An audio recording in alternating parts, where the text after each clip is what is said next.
Bonjour, nous voici encore une fois sur un autre cours de communication qui n'est autre que les techniques de l'exposé écrit. Alors, durant ce cours-là, bien sûr, nous allons traiter trois parties. C'est comment réussir une étude de texte, comment réussir un message publicitaire et bien sûr, une affiche. Si vous êtes prêts, on commence.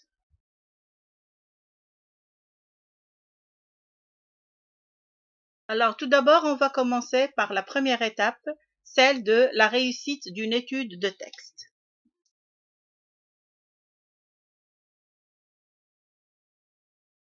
Pour une bonne étude et réussir votre étude de texte, premièrement, il faut rechercher l'essentiel du texte qui est présenté. Et bien, comment? Tout simplement, soit sous forme d'un résumé structuré si aucune question n'est posée, sinon de répondre de manière structurée aux questions posées qui ne correspondent pas forcément à l'ensemble du texte.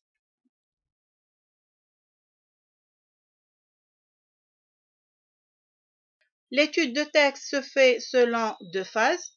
La première qui représente un travail préparatoire, c'est celle de la lecture et l'analyse du texte. Et en deuxième lieu, c'est de présenter les idées. Et pour la présentation des idées, on peut les faire sous forme d'une fiche, comme nous allons le voir bien sûr dans l'exemple par la suite.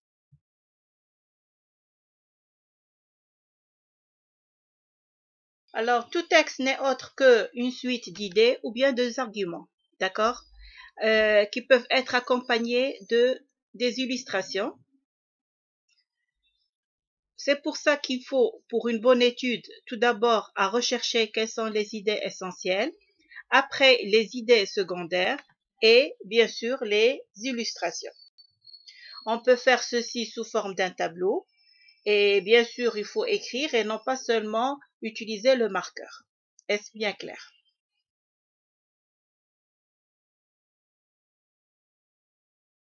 Une fois qu'on a déterminé quelles sont les idées essentielles, secondaires et bien sûr les illustrations, là, il faut passer à l'étape du classement des idées.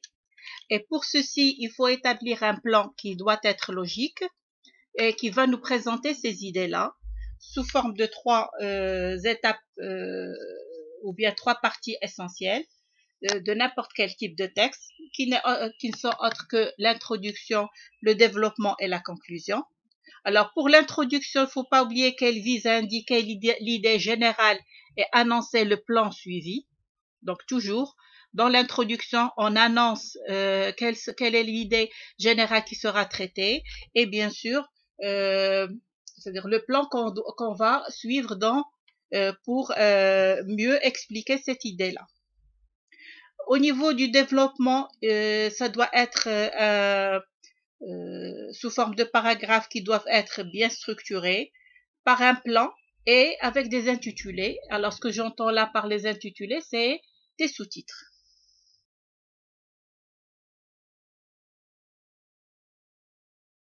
Chaque texte se termine par une conclusion et cette conclusion, soit elle nous donne une conclusion sur le texte ou carrément, elle va nous permettre d'ouvrir sur d'autres perspectives.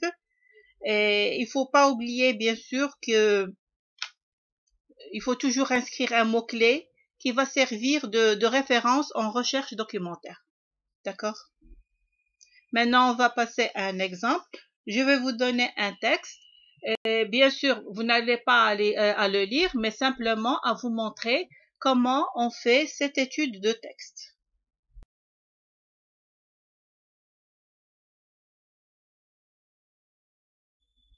Comme je viens de vous l'expliquer, donc là, vous n'avez pas à lire le texte, mais seulement à vous montrer comment on fait l'étude, comme je viens de vous l'expliquer tout à fait au début de ce cours. Alors, vous avez pour ce texte, vous avez le titre. Là, c'est la source. Bien sûr, tout texte, ça commence par une introduction. C'est tout à fait normal. Alors, après la partie introduction, vous avez le développement. Mais pour le développement, là, il y a trois idées essentielles. D'accord? Alors, c'est ce que j'ai essayé de vous les indiquer sous forme d'accolade en donnant, bien sûr, l'idée principale qui a été traitée dans ce texte. D'accord? Et à la fin, bien sûr, du texte, vous avez là la conclusion. Alors, là, c'est au niveau du texte. Maintenant, il faut c'est-à-dire traiter ceci sous forme de tableau comme je l'avais déjà mentionné auparavant. Alors, au niveau du travail préparatoire, c'est-à-dire le tableau qu'il faut tracer, vous avez à donner les idées essentielles, le développement et l'illustration, bien sûr. Vous avez 3 idées essentielles, alors là, vous les mentionnez, et pour chaque idée, vous donnez son développement et son illustration. Est-ce bien clair? D'accord? Alors, une fois que vous faites le travail préparatoire, là, il faut passer à la présentation ou bien à la fiche de l'étude de texte. Pour la fiche de l'étude de texte, comme vous le remarquez, là, il faut donner bien sûr le titre. Après, quel est l'auteur de ce texte, qui a écrit ce texte, et indiquer bien sûr la source. D'accord? Alors, une fois que vous le faites, vous passez dans la deuxième partie de cette fiche à établir ou bien à donner l'introduction. Alors, pour l'introduction, il faut la définir, c'est-à-dire d'accord, et bien sûr donner les points essentiels qui vont être traités. Après, pour chaque idée principale, bien sûr, donner les points essentiels et à la fin, donner le mot-clé. C'est ce que je vous ai déjà dit tout à l'heure de le faire et là, vous l'avez dans cet exemple. Donc, je répète encore une fois, vous avez un texte. Premièrement, il faut faire une bonne lecture de ce texte, d'accord? Après, une fois que vous l'avez lu, il faut définir, bien sûr, la partie introduction, développement et conclusion. Et pour chaque partie, que ce soit, bon, l'introduction, il faut la définir. Pour le partie développement, là, il faut indiquer, bien sûr, quels sont les points essentiels ou bien les idées essentielles qui ont été développées dans cette partie-là. Et à la fin, donner la conclusion. Donc là, c'est la première étape. Une fois que vous avez fait ceci, après, là, il faut passer par le travail préparatoire. Et le travail préparatoire, ce n'est autre que de tracer un tableau sous forme de 3 colonnes où il faut définir dans la première colonne les idées essentielles qui ont été traitées dans votre texte. Dans la deuxième colonne, c'est le développement de ces idées-là. Et après, les illustrations, c'est-à-dire ça peut être des pourcentages, comme ça peut être des exemples, et ainsi de suite. D'accord? Peut-être parfois même, il n'y en a aucune illustration. Une fois que vous avez fait, c'est-à-dire établi la phase préparatoire qui est sous forme de tableau, là, il faut faire la présentation de la fiche d'étude du texte. Et la fiche d'étude du texte, c'est d'indiquer tout d'abord le titre, l'auteur et la source, et par la suite de donner les points essentiels pour chaque partie de votre texte, que ce soit au niveau de l'introduction ou bien du développement et la conclusion. Et à la fin, bien sûr, il faut définir quel est le point clé qui a été traité dans ce texte-là. Est-ce bien clair? Je passe. D'accord, alors allons-y.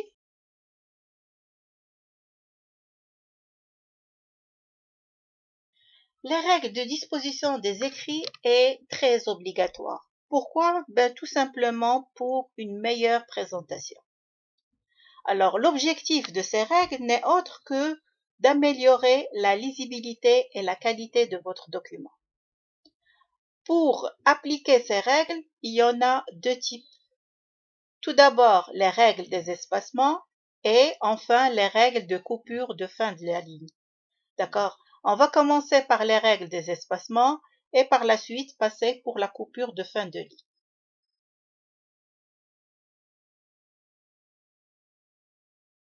Alors, quand est-ce qu'il faut utiliser l'espace avant ou après ou ne pas l'utiliser? C'est ce que je vais vous expliquer tout de suite.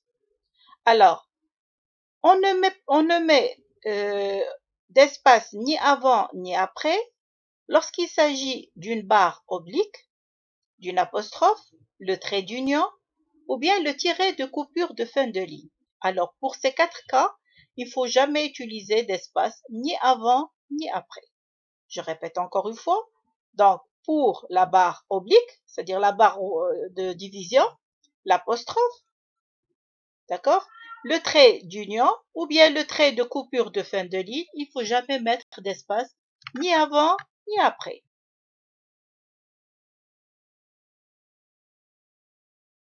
On vient de voir les cas où il faut utiliser ni l'espace avant ni l'espace après. Maintenant, le deuxième cas, c'est de ne pas mettre l'espace avant, mais de le mettre après. Alors là, c'est le cas des signes de ponctuation simple, comme le point et la virgule, parce que pour le point et la virgule, il ne faut jamais utiliser l'espace avant, mais il faut l'utiliser après. Pour les points de suspension, c'est-à-dire les points de suspension, c'est au nombre de 3, d'accord? Là aussi, il ne faut pas utiliser l'espace avant, mais il faut l'utiliser après. Et pour certains symboles, comme l'astérisque, ou bien le degré d'angle, etc. Donc là, pour certains symboles, il ne faut jamais mettre l'espace avant, mais il faut le mettre après. Maintenant, le troisième cas, c'est il faut mettre un espace avant et il faut mettre un espace après. C'est le cas des signes de ponctuation double. Et ce qu'on entend par la ponctuation double, c'est le point virgule, point d'exclamation, point d'interrogation. D'accord? Pour les 2 points. Là, il faut obligatoirement mettre l'espace avant et après. Il faut l'utiliser aussi lorsqu'on utilise le symbole du pourcentage. D'accord? Là aussi, il faut utiliser l'espace avant et après.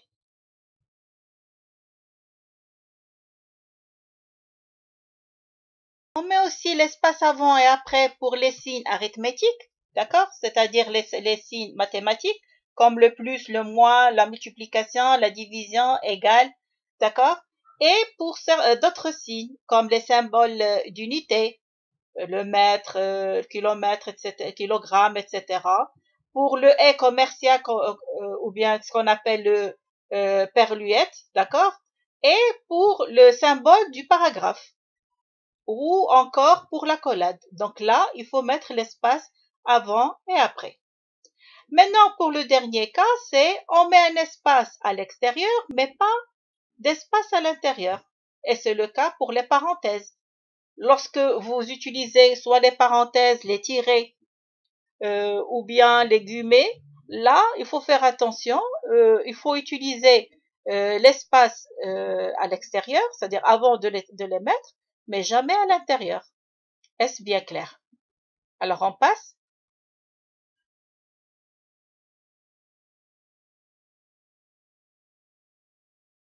Après avoir vu les règles de l'espacement, maintenant on va passer aux règles de coupure de fin de ligne.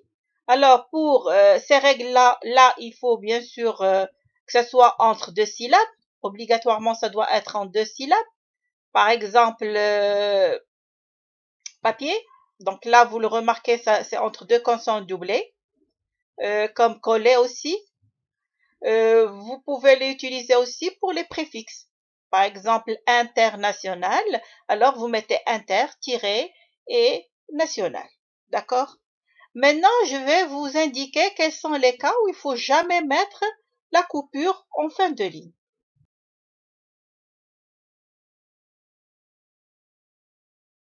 Alors, la coupure en fin de ligne n'est pas toujours possible. Et c'est le cas lorsqu'il s'agit d'un mot composé. Alors là, il ne faut pas le couper à part là où il y a le trait d'union déjà du mot composé. Comme c'est le cas aussi pour les noms patronymiques, c'est-à-dire les noms de famille, sauf si les noms, il s'agit d'un nom composé. Pour les sigles aussi, parce que les sigles déjà c'est l'abréviation. Donc c'est une abréviation ou bien ce sont les initiales de plusieurs mots. Donc là aussi, il ne faut pas utiliser la coupure. Après le T euphonique, là aussi, il ne faut jamais faire la coupure en fin de ligne. On verra la suite, c'est-à-dire la suite des cas où il ne faut pas faire la coupure en fin de ligne.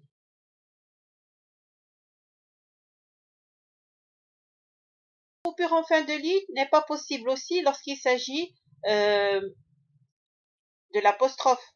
Donc il faut la mettre ni avant ni après. Comme il ne faut jamais utiliser la coupure après une voyelle isolée. Par exemple pour écho, obéi, alors là il ne se coupe pas. Entre deux voyelles et Y assimilées à une consonne, là aussi, il faut jamais faire la coupure. D'accord?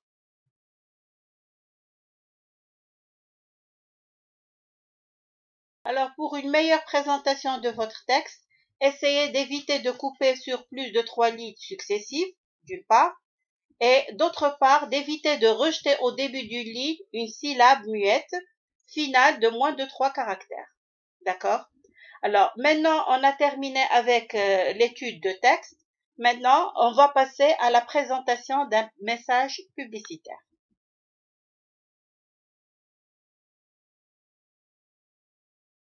Après avoir vu comment on réussit l'étude de texte, là, on va passer à la présentation d'un message publicitaire. Donc, il suffit de suivre les règles et je suis sûre que lorsque vous aurez à faire un message publicitaire, vous allez le réussir, comme vous allez réussir, bien sûr, une bonne étude de texte.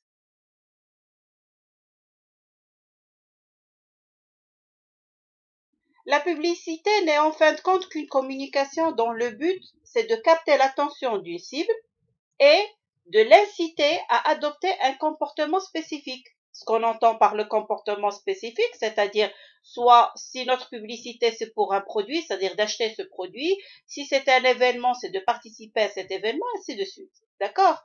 Alors, le message publicitaire, il doit préciser le bénéfice que le consommateur va tirer du produit ou bien de l'offre. Est-ce bien clair jusque-là? On passe? Allons-y.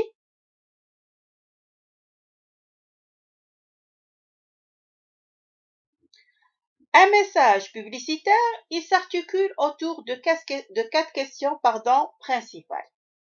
Premièrement, c'est la promesse. Alors la promesse, qu'est-ce qu'on entend par la promesse? Tout simplement, il faut donner les caractéristiques essentielles de ce que nous allons lui donner ou bien lui proposer. Et bien sûr, cette proposition, elle doit être concrète et faite au consommateur. Alors, qu'est-ce qu'on entend par une proposition concrète? Ça veut dire lui donner assez d'arguments au point qu'il soit convaincu de, c'est-à-dire par exemple si c'est un produit, d'acheter ce produit. Si c'est un événement, de participer à cet événement. D'accord? Alors, deuxième question, c'est le bénéfice. Alors, pour le bénéfice, c'est l'avantage objectif de l'utilisation du produit que bien sûr va avoir ce consommateur. D'accord jusque-là? Alors il reste les deux autres questions qu'on va voir tout de suite.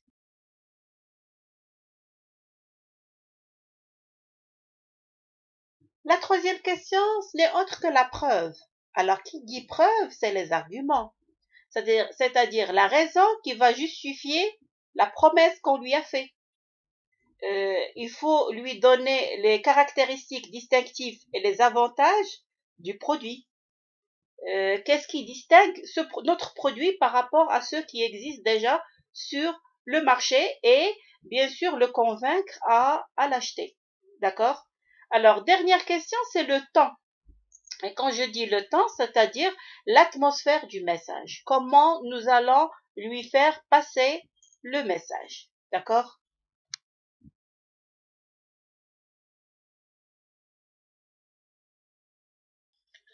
Les avantages d'un message publicitaire. Alors, ils sont très nombreux. Là, je vais vous citer quelques-uns que, pour moi, c'est-à-dire ils sont essentiels. Là, tout d'abord, c'est l'augmentation de la notoriété de la marque. Et ce que j'entends par la notoriété, c'est tout simplement Souma, d'accord? Parce que une marque qui va au-delà de la vente, automatiquement, elle va bénéficier d'une meilleure reconnaissance et d'une meilleure notoriété. C'est tout à fait normal. Comme ça aide à mieux comprendre votre public. Comment ça? Eh bien, tout simplement par l'analyse de la façon dont vos prospects et clients vont interagir et répondre à vos messages, ça va vous fournir des informations qui seront très utiles, que ce soit pour votre produit ou bien votre service. D'accord? Et là, j'ai parlé de prospects. Et j'ai parlé de prospect et de client. Le client, vous connaissez déjà. Mais ce que j'entends par prospect, ben, tout simplement, c'est toute personne que normalement je veux la rendre en tant que client. c'est-à-dire je dois essayer de la convaincre par des arguments, assez d'arguments pour que ça devienne bien sûr des clients fidèles. Alors, le message publicitaire aussi, ça aide les clients à rester engagés. Comment ça? Tout simplement parce que tant qu'il n'y a pas, c'est tout à fait normal, lorsqu'il n'y a pas une interaction entre vous et votre client, ça peut bien sûr automatiquement obliger les clients à de ne plus acheter chez vous. C'est tout à fait normal. Alors, c'est pour ça que de temps en temps, il faut leur offrir des promotions. Et bien sûr, toujours essayer de faire des choses positives envers vos clients, c'est-à-dire pour le faire savoir que vous pensez à eux, d'accord, et pour leur bien. Et aussi, en dernier, ça éduque les prospects. Comment ça? Tout simplement, les prospects ne sont pas prêts à acheter immédiatement. Ça, c'est tout à fait normal. À travers votre message publicitaire, vous allez leur proposer des solutions. Et que ce soit des solutions au bon endroit ou bien au bon moment. Donc là, c'est en ce qui concerne les avantages du message publicitaire.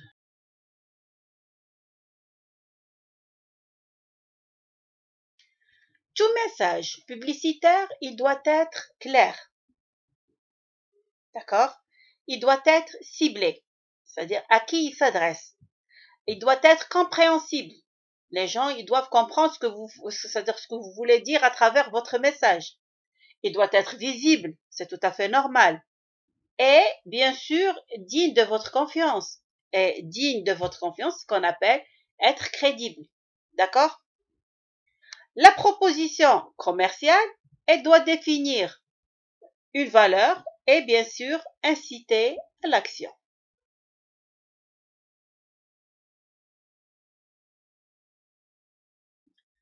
Alors là, on va passer aux différents types de publicité. Tout d'abord, il y a la publicité informative ou persuasive. Alors, ce type de publicité, il cherche à informer le consommateur sur les qualités du produit ou du service, tout simplement. C'est-à-dire là, donner assez d'informations pour l'utilisation d'un produit ou bien d'un service. Il y a la publicité intégrative. Et ce type de publicité, il montre des scènes d'utilisation ou bien de consommation du produit par l'intermédiaire soit d'un individu qui est très connu ou bien par un groupe social. Donc là, c'est pour faire comment dirais-je là, c'est l'appartenance entre que ce soit le groupe social ou bien l'individu à la marque qu'on veut bien sûr vendre. D'accord?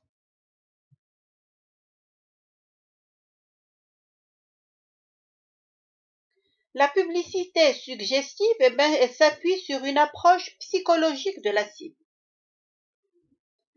Là, on joue sur les mécanismes inconscients et l'influence de l'image sur nos sens. Parce que là, on va jouer sur, par exemple, le plaisir et le déplaisir, le fantasme, l'identification. Donc là, c'est ce qu'on appelle la publicité suggestive. Il y a la publicité mécaniste. Alors, mécaniste, c'est très simple. C'est une publicité qui joue sur la répétition, le fait de répéter plusieurs fois cette publicité, sur la simplicité du message et aussi au niveau du slogan qui doit être très efficace. Et enfin, il y a la publicité projective. Et la publicité projective, tout simplement, cette forme, elle met en avant le fait que le produit, il affirme l'appartenance du consommateur à un groupe. D'accord? Est-ce bien clair jusque-là? On passe?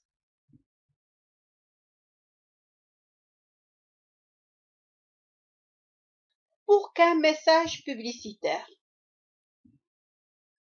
atteigne son but, automatiquement, il doit passer par 4 étapes. Tout d'abord, être vu. Il faut faire de telle sorte que votre message soit vu. Donc, il doit être vu. Une fois qu'il est vu, il doit être apprécié, il doit être attribué et bien sûr, il doit être compris. Sans ces quatre étapes, bien sûr, là, vous n'aurez pas un bon message publicitaire. C'est tout à fait normal. D'accord? Donc, je répète, pour avoir un très bon message publicitaire, faites de sorte qu'il soit vu, apprécié, attribué et compris. Est-ce bien clair?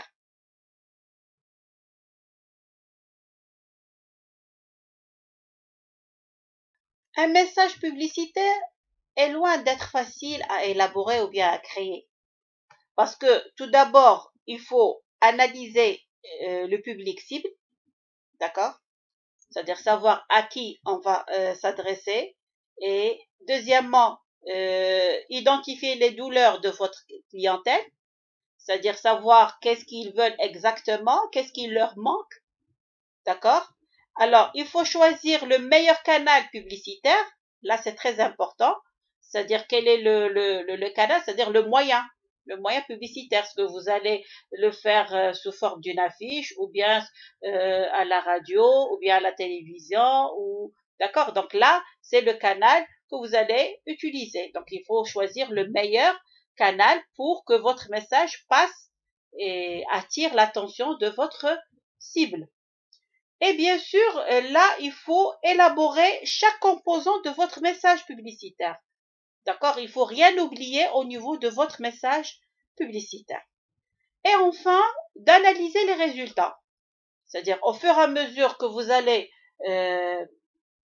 faire votre message publicitaire, automatiquement, il faut c'est-à-dire chercher à savoir si vraiment vous êtes arrivé à atteindre votre but à travers ce message. Ou bien il faut carrément le modifier ou carrément le changer si ça vaut le coup. D'accord? Alors, maintenant, on a terminé par l'explication du message publicitaire. On va passer à la dernière partie de ce cours qui n'est autre que comment choisir et réussir une affiche.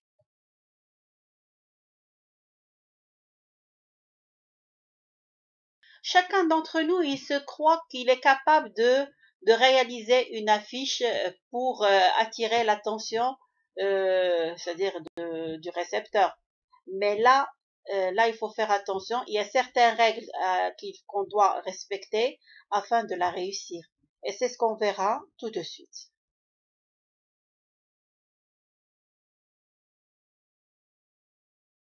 Pour créer et réussir votre affiche, automatiquement, il faut passer par les étapes suivantes. Tout d'abord, définir vos objectifs. Ce que j'entends par la définition de vos objectifs, tout simplement, quel est le public que vous allez viser par votre affiche. D'accord? Une fois que vous l'avez défini, il faut étudier ses goûts. Et il ne faut pas oublier qu'il faut définir votre style. D'accord? Car parce que le temps que vous allez utiliser, ça va refléter votre image. Donc là, il faut être très,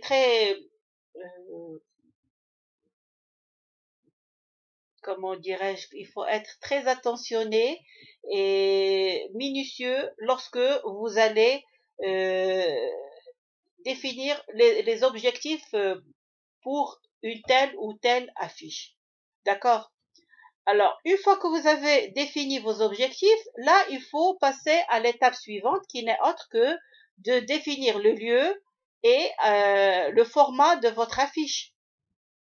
Alors, ce que j'entends par le lieu, c'est-à-dire où est-ce que vous allez diffuser votre affiche et quel format elle va prendre, c'est-à-dire est-ce que c'est portrait ou paysage et sa dimension, parce que là, c'est très important.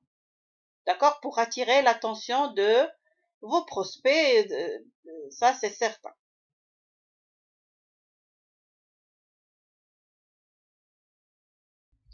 Alors, une fois que vous avez déterminé l'objectif de votre affiche, vous avez déterminé le lieu et le format toujours de votre affiche. Là, il faut essayer de regrouper et de structurer toutes les informations que vous allez utiliser dans cette affiche.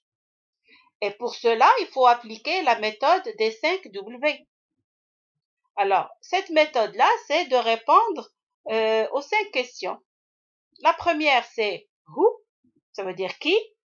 Il faut se demander de qui on parle et qui communique. Là, c'est la première question à se poser. La deuxième, c'est quoi, c'est-à-dire what. Là, vous allez déterminer ce que vous allez communiquer, qu'est-ce que vous allez communiquer, et bien sûr aux personnes qui vous regardent ou bien qui vont voir votre affiche.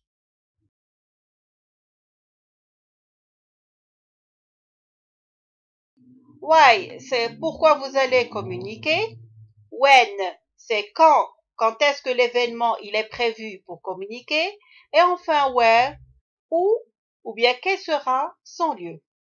Alors, en répondant à ces questions, là, automatiquement, vous avez pu répondre aux différentes caractéristiques de votre affiche.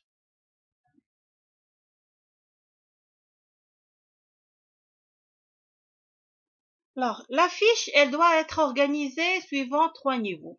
Tout d'abord, c'est le nom de votre événement. Ce que j'entends par le nom de votre événement, ben, tout simplement de préciser de quoi s'agit-il. D'accord? Est-ce que, par exemple, c'est le lancement d'un produit, ou bien c'est l'anniversaire de votre marque, ou carrément ce sont des portes ouvertes, ainsi de suite. Donc là, il faut toujours préciser votre événement. Et bien sûr, comme deuxième niveau, c'est de donner assez d'informations qui concernent cet événement, en précisant la date, le lieu, l'heure, le type d'animation, et ainsi de suite. C'est-à-dire donner assez d'informations, sans oublier les informations complémentaires. Et parmi les informations complémentaires, c'est-à-dire les contacts pour faire une réservation, d'accord, un plan d'accès, par exemple de citer les partenaires, le site web ou carrément les réseaux sociaux. Alors là, c'est la fin de ce cours. Si vous êtes intéressé par la communication, vous allez le trouver dans la playlist communication. Comme il y a déjà d'autres playlists, dans chacune, il y a un module qui est à part. Alors, parmi ces playlists, il y a une diversité. Pour ceux qui sont intéressés, alors je vous donne certains. Ben, vous avez tout ce qui concerne la bureautique comme le Word, l'Excel, PowerPoint. Vous avez au niveau de là, il y a la communication. Il y a aussi le français. Il y a tout ce qui concerne la gestion, que ce soit la gestion d'approvisionnement, la gestion de production, il y a la gestion du temps, et là où il y a aussi une playlist réservée aux citations pour les amateurs des citations. Vous avez aussi une playlist pour mes propres romans. C'est une expérience où je cite des romans, où j'écris des romans, et là je les rends audiovisuels. Et il y a aussi tout ce que, c'est-à-dire il y aura aussi d'autres, il y a des statistiques, c'est déjà publié, mais il y aura d'autres modules. Il y a la comptabilité générale et il y aura d'autres modules au fur et à mesure que je vais euh, faire un nouveau module sous forme de playlist. Pourquoi je les mets sous forme de playlist? Pour que l'accès soit direct. Parce que il y en a certains qui vont être intéressés par un module et non pas un autre. Alors, pour que c'est-à-dire là, la navigation sur mon site vous soit facile, j'essaie de les regrouper sous forme de playlist. Sur ce, je vous remercie et à la prochaine fois, Inch'Allah.